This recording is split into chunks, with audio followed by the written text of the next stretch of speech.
You know, you can completely nail a patient's mobility assessment. You can pinpoint their exact physical limitations, and you can craft this absolutely meticulous rehabilitation plan. But let me ask you this, can you diagnose your own career? As final year physiotherapy students, you're standing right on the edge of a massive transition. You've spent years learning how to evaluate others, right? Well, today, we're turning that clinical lens inward. We're going to apply a highly strategic, totally objective assessment to your own professional profile. Welcome to this explainer. I am so pumped you're here because today we're taking a definitive whiteboard strategy, one used by top organizations worldwide, and we're basically transforming it into your personal career roadmap.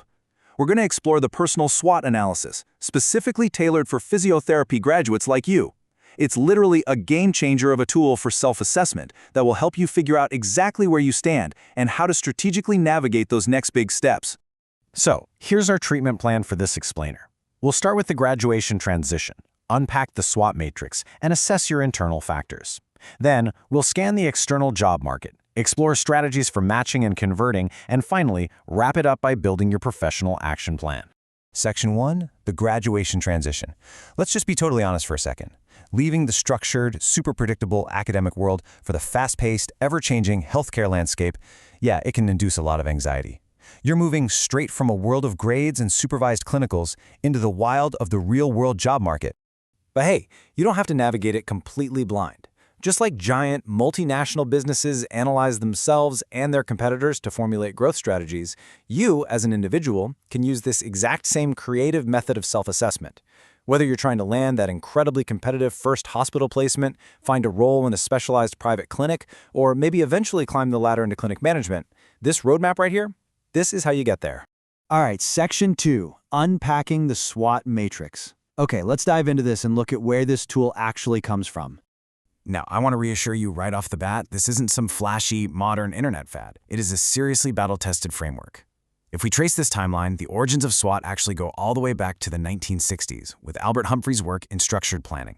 Then, in the 1970s, it became the primary instrument for Henry Mintzberg's design school model, which placed a massive emphasis on appraising external threats and opportunities right alongside those internal strengths and weaknesses. And finally, in the 1980s, Heinz Weyrich introduced the TOS matrix, specifically focusing on matching those environmental factors. So you see, it has a really rich history of driving success. And this brilliantly illustrates the foundational concept of the matrix. Notice the strict visual boundary here. On one side, you've got your internal factors, your strengths and your weaknesses. These are things within your own environment, right? Things you have direct control over.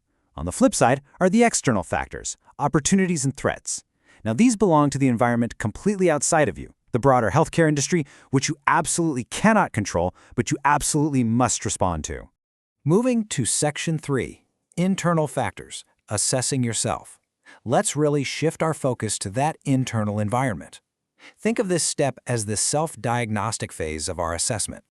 We'll begin with strengths.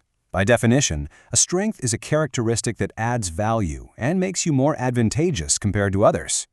But for a physio student, what does that actually look like in practice? Well, it means looking closely at your advanced clinical skills. Maybe you have a totally unique proficiency in a specific manual therapy modality, or perhaps you're just way more efficient at patient intake and documentation than your peers. These are the resources and skills that give you a real competitive edge.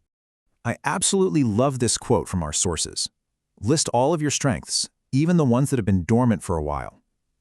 When you do this exercise, you really have to answer honestly. Try to step back and view yourself from the standpoint of an objective colleague or a bystander.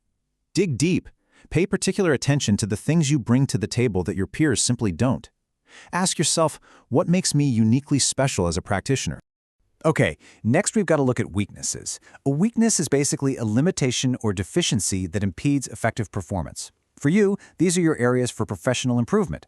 Maybe you lack a bit of confidence in complex neurological assessments, or perhaps your time management during back-to-back appointments really needs some work. So the crucial point is this: no strategy can be built upon a weakness until it is recognized. I mean, you can't fix a problem you refuse to diagnose, right? All right, Section 4, External Factors, Job Market. Now, we step outside of those elements you have direct control over. We are basically conducting a massive environmental scan of the physiotherapy field. First up on the outside are opportunities.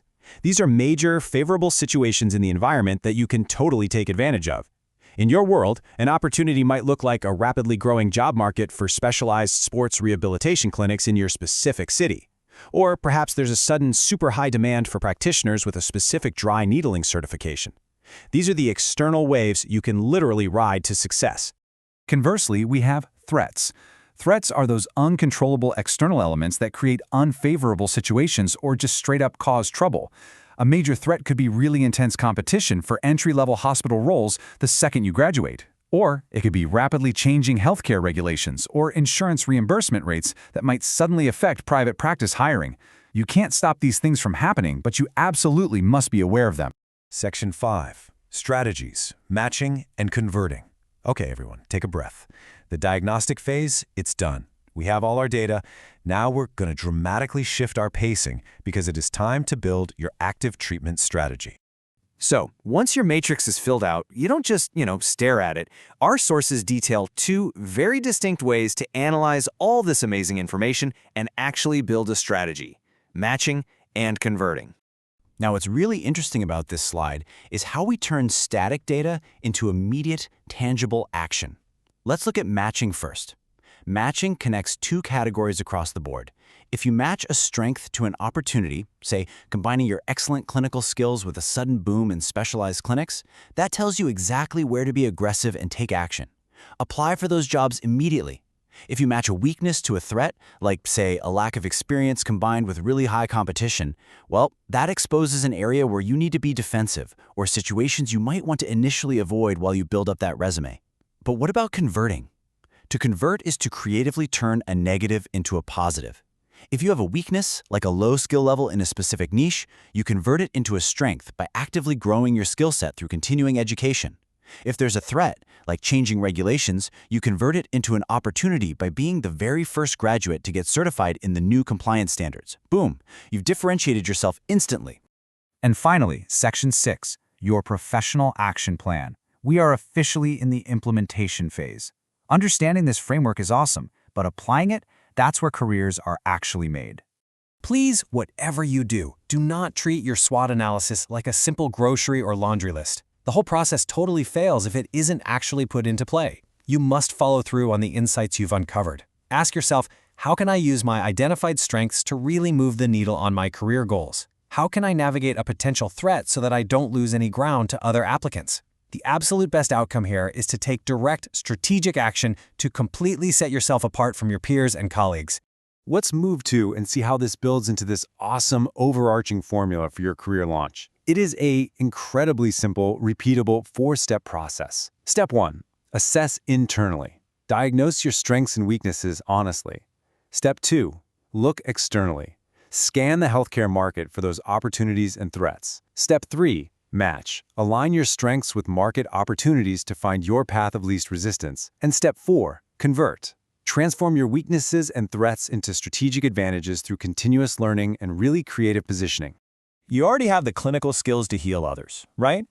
Well, now you have the strategic framework to launch yourself. So I'll leave you with this final thought. As you step out of the classroom and into the clinic, what dormant strength will you convert into your greatest professional asset today? Thank you so much for joining me for this explainer. Now go out there and build the exact career you deserve.